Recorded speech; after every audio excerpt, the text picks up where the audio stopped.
Hello, this is Lora O'Brien, Fáilte. Welcome.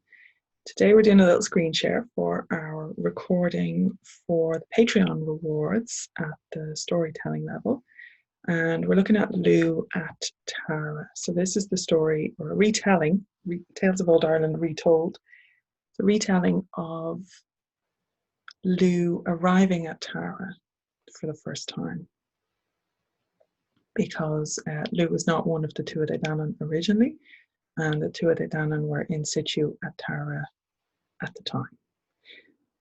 So, it was fierce cold for sure out there, away from the light and heat of the feast. Owen hated gatekeeping duty, but it was his turn, and that was that. So there he sat. Young Fionnuala had slipped him a wineskin full of the best from inside in the kitchens, so it wasn't as bad as it could have been, at least. He could hear the occasional strain of the harp, though, and the odd waft of roasted meat drifted up to him even there, causing his mouth to water and his belly to rumble, and his mood to darken even further. He told Fionnuala there was no need for guard duty this night. The walls at Tara were the soundest in the land, and sure everyone who would be coming was inside already.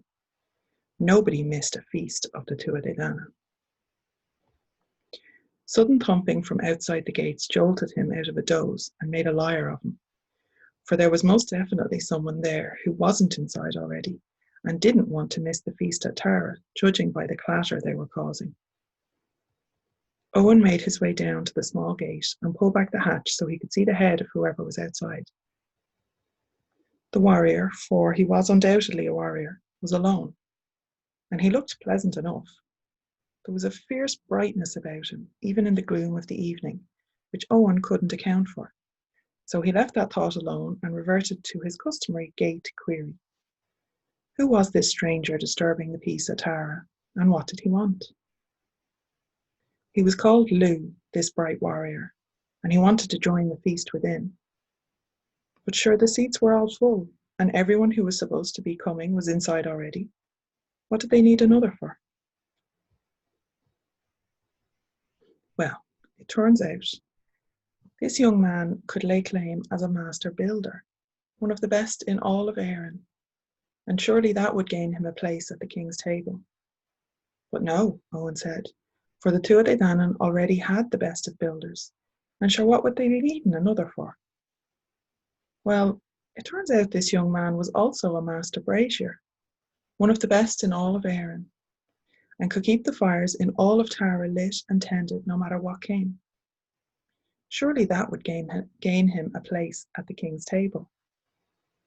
But no, Owen said, for the Tuatha Dé Danann already had the best of braziers, and sure what would they be needing another for? Well, it turns out this young man was also a master harper, one of the best in all of Éireann, and his music would soothe the very soul of any who heard it. Surely that would gain him a place at the king's table. But no, Owen said, for the Tuatha Dé Danann already had the best of harpers, and sure what would they be needing another for? They progressed through a range of skills. Lugh was a smith who could craft any metal, a champion of all games and arts, a poet who could charm or curse with equal skill, a historian who could recite the families and battles of all Éireann through the ages, a cupbearer who would never spill a drop, a magician who could control the very world around them, and even a physician who could cure all ills, excepting if a head be cut clean off. But no, Owen said, for the Tuatha Dé Danann had all of these people skilled in such things, and sure what would they be needing another for? Ah, now, says Lugh, and tell me, gatekeeper, do you have any man or woman within the walls of Tara who can do all of these things? Owen was forced to admit that no, they did not. And thus the stranger was welcomed on the back of that. Lugh was announced as the Ildana, the many-skilled one. And that was the first we heard of him, though not the last. But sure, they are all stories for another day. So as ever, this story appeared on my Patreon first, and now is housed in the book Tales of Old Ireland Retold.